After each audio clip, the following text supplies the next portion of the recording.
The phone rang at exactly 9 in the morning. I was just pouring myself a second cup of coffee, weak, diluted with milk, as Dr. Bennett had prescribed. A phone call so early in the morning never boded well, especially when you live alone and you're 74. "Hello," I said, gripping the receiver a little tighter than necessary. "Mrs. Windham?" "Merl Windham." It was a male voice, unfamiliar, with professional politeness. "Yes, that's me," I replied, feeling a chill run down my spine. Calls like this at my age usually mean only one thing. My name is Hart Pallister. I'm Everett Windham's lawyer. He paused long enough for me to realize the news was going to be bad. "I'm sorry to tell you that Mr. Windham passed away last night. Heart attack. The doctors couldn't do anything." I sank down onto a kitchen chair. Everett dead. Even though we had been divorced for 15 years, the news hit me harder than I could have expected. We had been together for 27 years, most of my adult life. "I'm so sorry," the lawyer continued. "I know you were divorced, but I felt it was my duty to inform you personally. Ophelia is arranging the funeral. It will be this Friday at 2 o'clock in the afternoon at St. James Church. Thank you for letting me know." My voice sounded steady, as it always did in difficult moments. The ability to remain calm when everything inside is turning upside down was the only thing that helped me survive my marriage to Everett. When I hung up, I didn't cry. Tears had never been my way of coping with grief. Instead, I mechanically washed the cup, wiped the counter, and sat down by the window, looking at my small, neat garden. The garden I was able to start only after the divorce, when I stopped spending money on Everett's bar tabs. Everett is dead. 72 isn't that old by today's standards, so his heart finally gave out. The doctors warned him when we were still together. The phone rang again. This time, my daughter's name lit up the screen.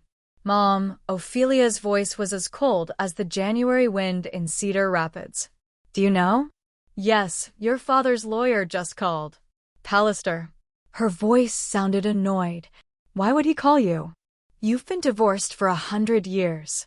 15, I corrected automatically. I think he was just being polite. Ophelia snorted. There was so much familiar contempt in that sound that I could almost see her rolling her eyes, just like she did when she was a teenager, and I tried to set a curfew for her. "Listen to me carefully." Her voice was metallic. "I don't want you to come to the funeral. You don't belong there." I gripped the phone a little tighter, but my voice remained steady. "Ophelia, I was his wife for 27 years. I gave birth to his 2 children. And then you left him when he needed you most." Her voice broke into a scream. "You never loved him. You're a cold, selfish woman who didn't give a damn about our family. You went off to your job and pretended everything was fine while Dad was suffering." The same old accusations I'd heard hundreds of times before. Ophelia had always been Daddy's little girl, even when he drank away the money she'd saved for her school books. "Ophelia," I began. "No, I don't want to hear it.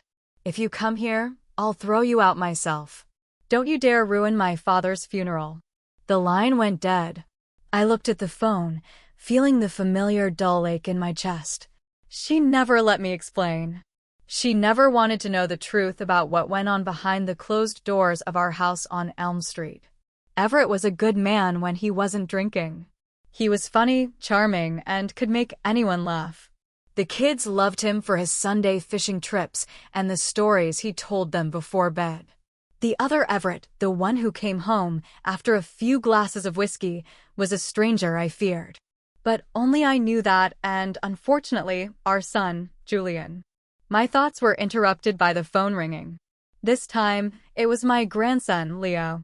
Ophelia's son, a 20-year-old who had enrolled in a local college and inherited his grandfather's best traits, a lively mind and a kind heart, but fortunately not his weakness for alcohol. "Grandma," his voice sounded muffled as if he were speaking from inside a closet. "Did you hear the news?" "Yes, dear." "I'm so sorry."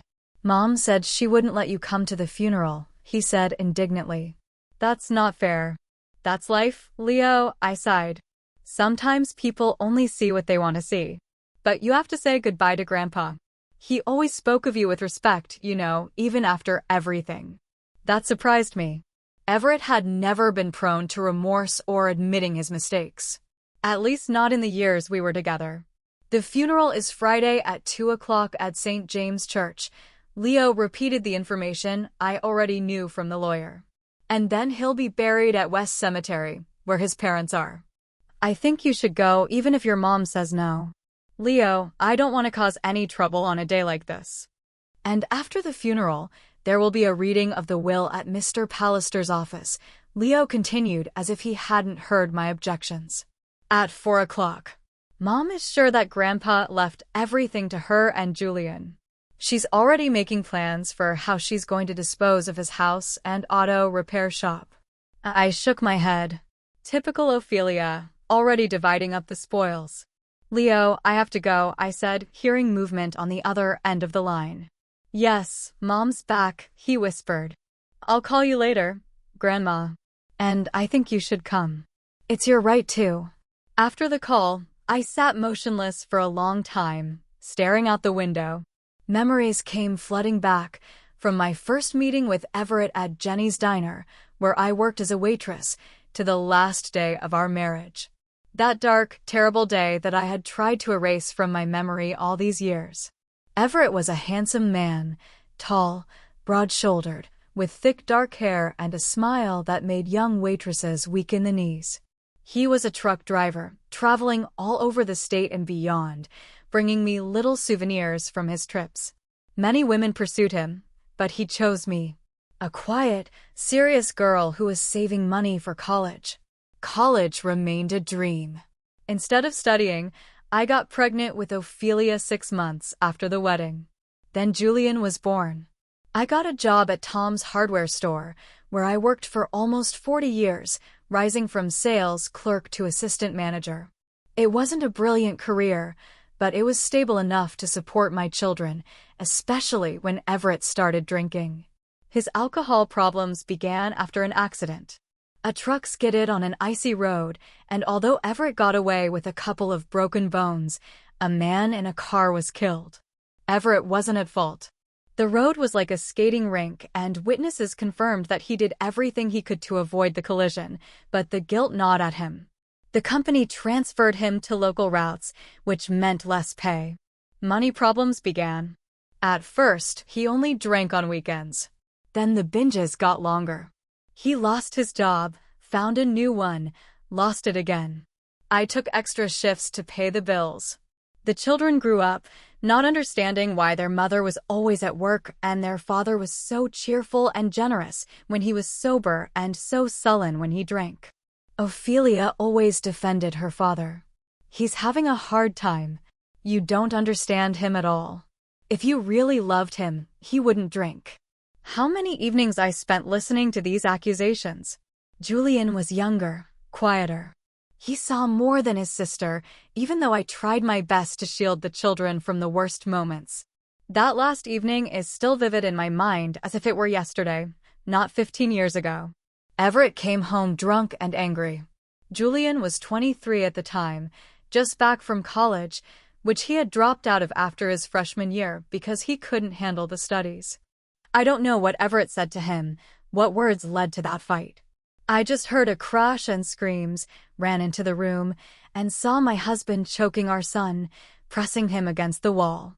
I screamed, tried to pull him away. Julian was already turning blue. At that moment, I knew that in another minute, Everett would kill our boy. I don't remember where I found the strength, but I grabbed a heavy table lamp and hit Everett on the head. He fell, slid down the wall, gasping and clutching his throat. When Everett came to, I gave him an ultimatum: either he gets treatment for alcoholism, or I file for divorce and report him to the police for assaulting our son. Everett agreed to get treatment, but our marriage was already beyond repair. We divorced 6 months later, much to the fury of Ophelia, who didn't know the whole story. Everett and I decided not to tell the children the truth. He didn't want to lose their love. And I was too tired to fight. Better they hate me than know that their father almost killed their brother. Strangely enough, Everett really did quit drinking. He opened a small auto repair shop and got his life back on track. We saw each other occasionally, at Julian's driving school graduation, at Ophelia's wedding to Neil Pierce, at our grandchildren's christenings. Always polite, always distant. And now he's dead. And Ophelia won't let me go to the funeral. I got up, went to the dresser, and took out the black dress, the one I wore to my mother's funeral 3 years ago. I shook it out, checked for stains, then I hung it resolutely in the closet. On Friday at 2 o'clock sharp, I will be at St. James's Church, despite my daughter's prohibition. I must say goodbye to the man who was part of my life for 39 years. As my husband and as my ex-husband, I must put an end to this. The gray sky over Cedar Rapids was overcast with clouds. Nature seemed to have decided to match the occasion. I parked my well-worn Ford a block away from St. James Church, adjusted my old-fashioned hat with a veil bought for my mother-in-law's funeral, and slowly walked toward the church, each step difficult, as if my ankles were entangled in invisible roots. There were more people than I had expected. Everett always had a way with people. When he was sober, he was the life of the party, the kind of person who made everyone feel special. I saw his former coworkers, customers from his auto repair shop, and neighbors from Elm Street. Mr. Oliver, the owner of the hardware store, nodded to me from afar but didn't come over. Everyone in Cedar Rapids knew the story of our divorce, even if they didn't know the real reasons. I slipped into the church last, after the service had already begun, and took a seat in the very back row, partially hidden by a massive column. From there, I could see the whole family sitting in the front rows. Ophelia, dressed all in black, her back perfectly straight. Next to her, her husband Neil, his arm around her shoulder in a gesture of support. My grandchildren, Leo and Lena, sat on the other side of their mother. Julian sat a little apart, alone, slumped over and staring at the floor. My youngest child, always lonely, always out of place. The priest spoke of Everett in superlatives, a loving father, a devoted friend, a man who had conquered his demons and found a path to redemption. I felt no bitterness as I listened. Everett had truly changed after our divorce. He quit drinking, got his business back on track, and became a better grandfather to Leo and Lena than he had been a father to his own children. Maybe that blow to the head with a lamp 15 years ago had awakened something in him. It's just a shame that it was too late for us. Ophelia stood up to deliver the eulogy. At 43, she looked older. Her face was gaunt, and deep wrinkles had formed between her eyebrows from constant dissatisfaction with life. She had always been too serious, too demanding of herself and those around her. As a child, I tried to teach her to enjoy the little things, but she always looked at me as if I were suggesting something shameful. My father, Ophelia began in a trembling voice, was the strongest man I ever knew. He faced difficulties, but he always rose above them. He always took care of his family. She faltered, glancing quickly at Julian. Even when not everyone appreciated his sacrifices. He taught me resilience, taught me never to give up. I listened as my daughter painted a picture of her father as a hero, leaving out all the dark parts of his story. It had always been that way. She only saw what she wanted to see. After Ophelia spoke, Everett's old friend, Clem Hayes, took the floor. They had worked together as drivers and drank together on the weekends. After the accident, when Everett started drinking, Clem was the only one who kept in touch with him. Everett wasn't a saint, Clem said, drawing a few surprised looks. He made mistakes, like all of us, but he spent the last 15 years of his life trying to make up for them. He quit drinking. He started over. I'm proud to have been his friend until the end. I saw Ophelia's shoulders tense. She hated any mention of her father's drinking. In her version of reality, he was just letting off steam after a hard day's work. After the service, the procession moved to the cemetery. I stayed behind, keeping my distance. At the cemetery, I stayed by the trees in the distance, watching as the coffin containing the body of the man who had once been the center of my universe was lowered into the ground.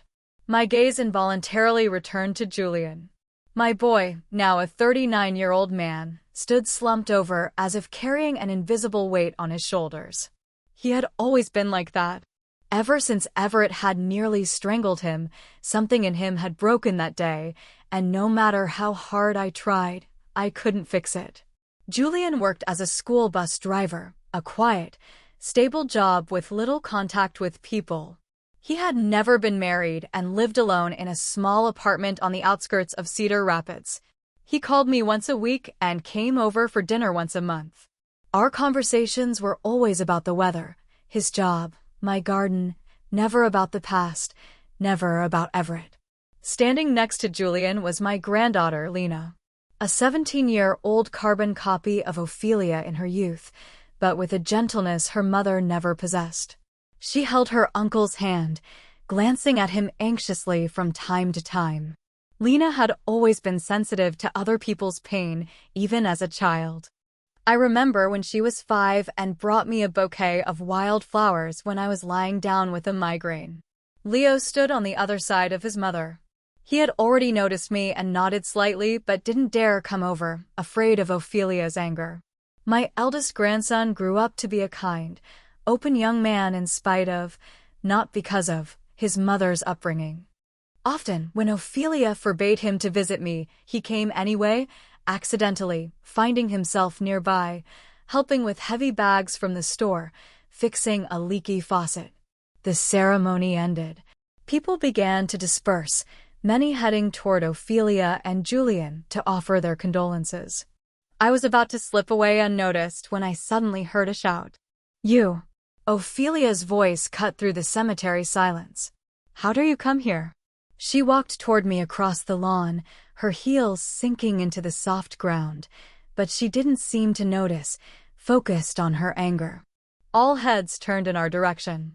"I forbade you," Ophelia continued to shout, coming closer. "You have no place here."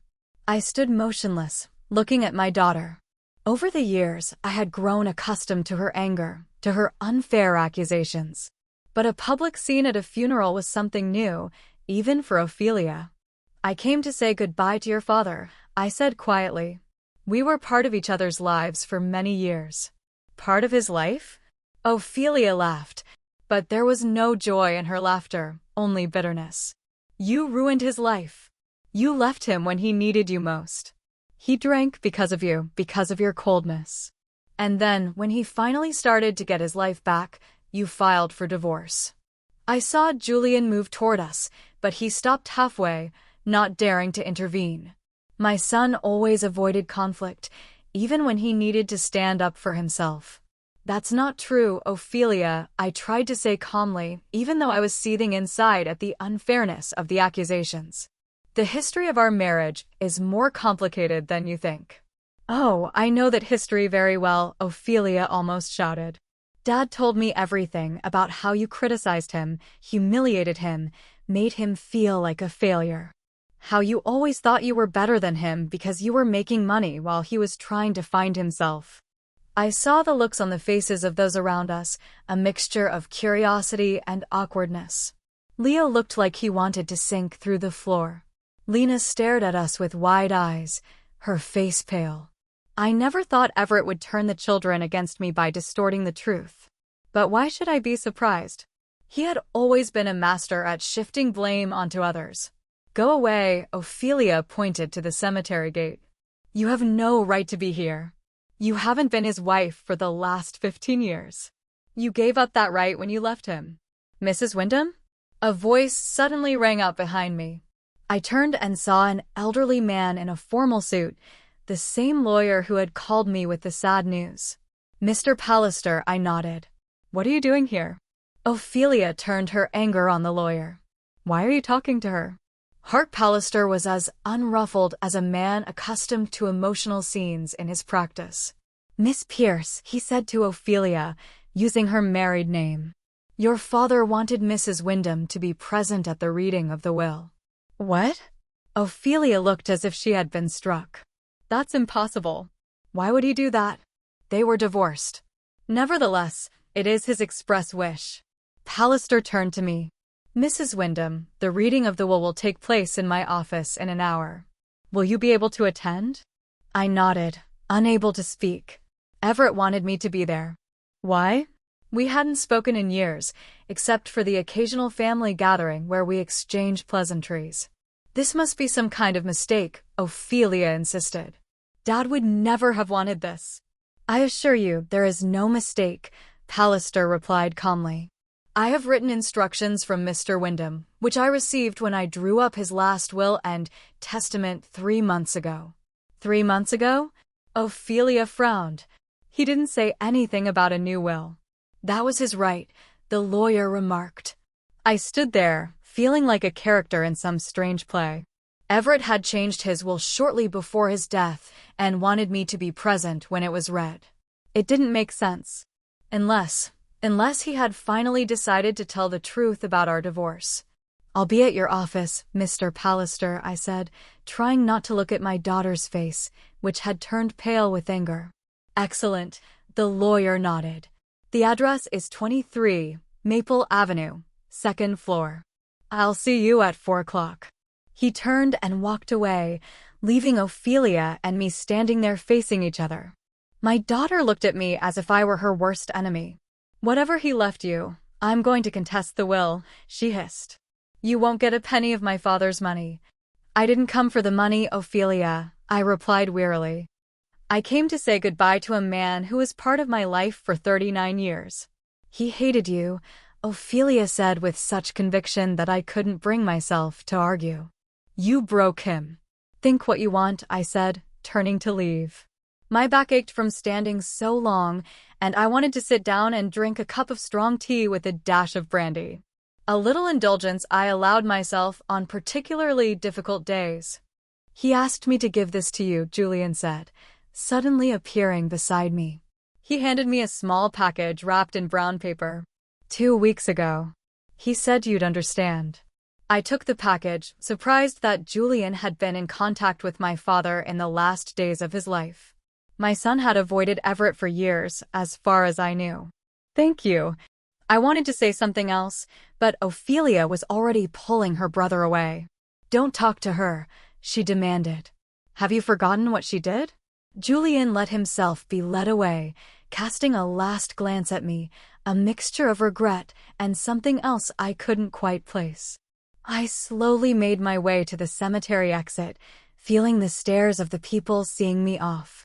Over the years of living in a small town, I had grown accustomed to gossip, to my story being retold over coffee at Millie's, in line at the supermarket, at parent-teacher conferences at school.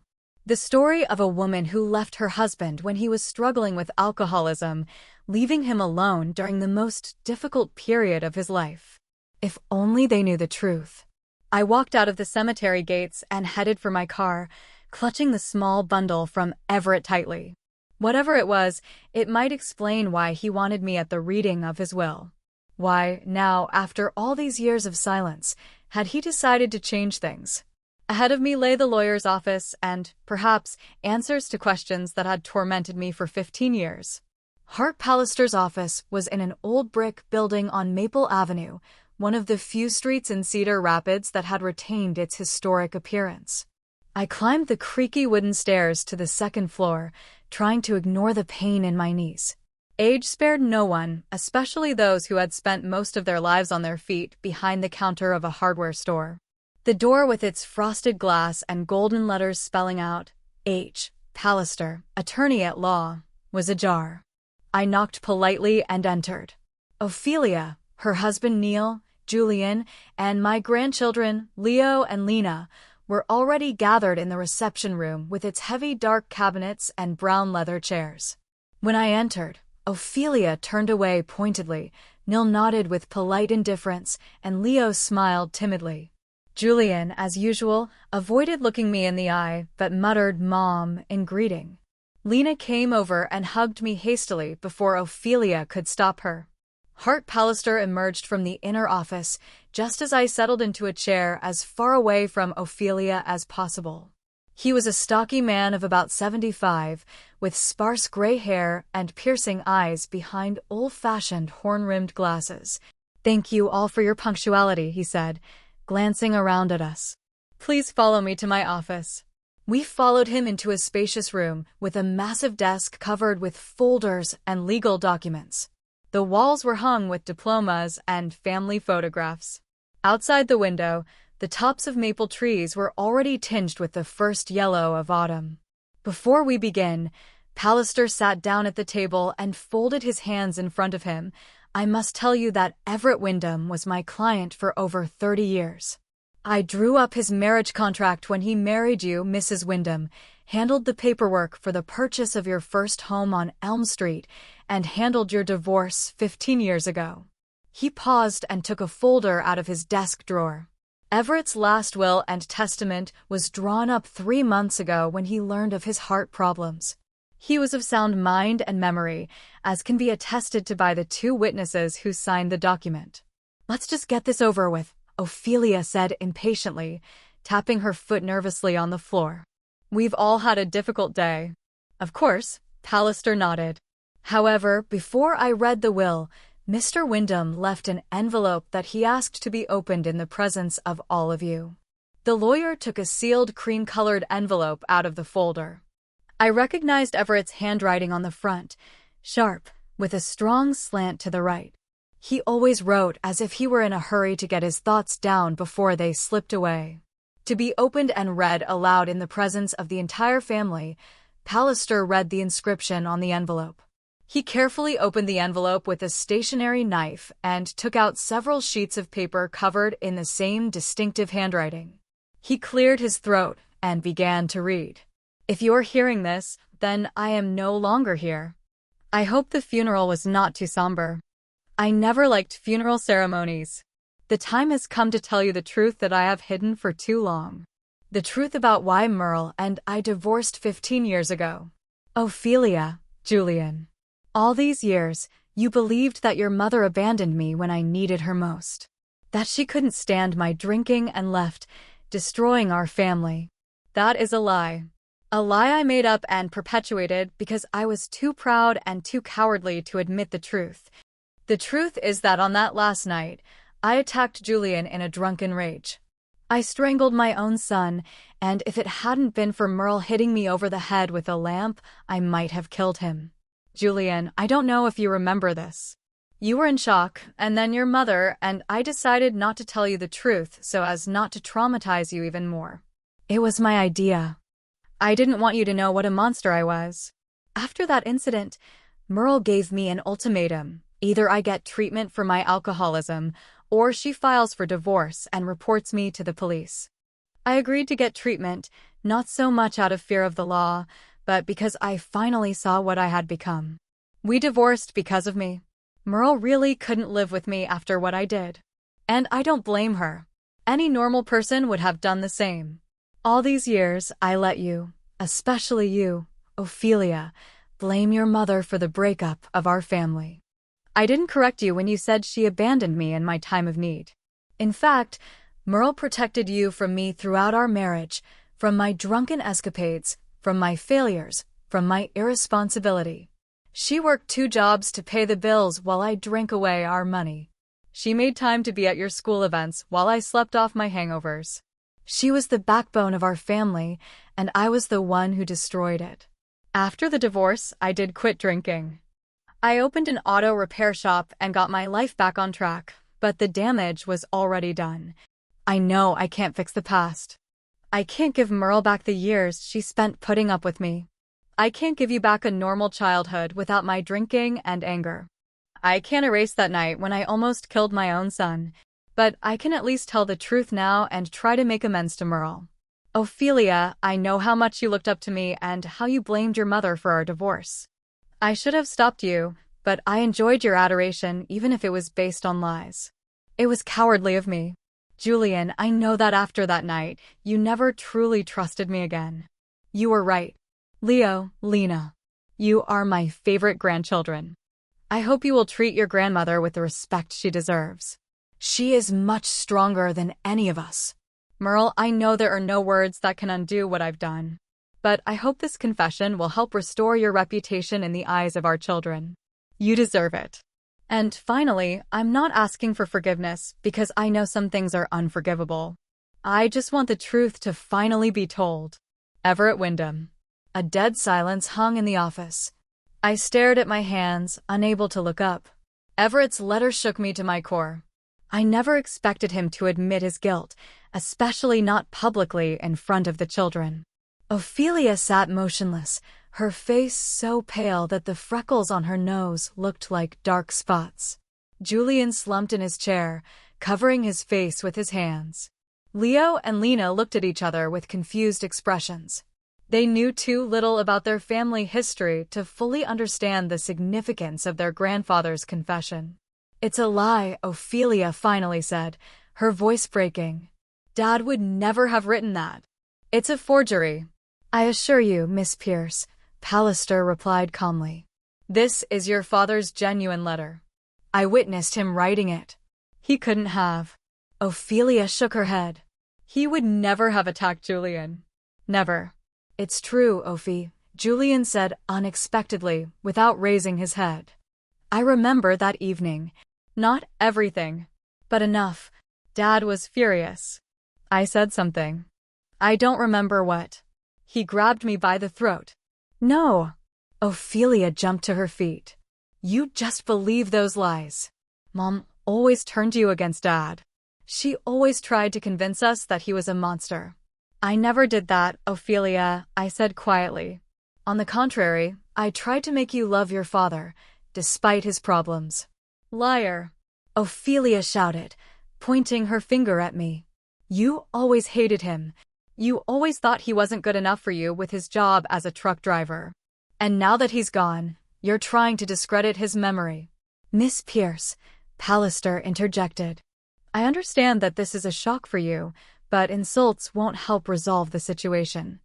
I suggest we continue with the will, and you can discuss personal matters later in private." Ophelia clenched her fist, but sank back into her chair, glaring at me with hatred. Now, the lawyer returned to the folder of documents. "Let's move on to the will itself." He took out several pages stapled together and put on his glasses.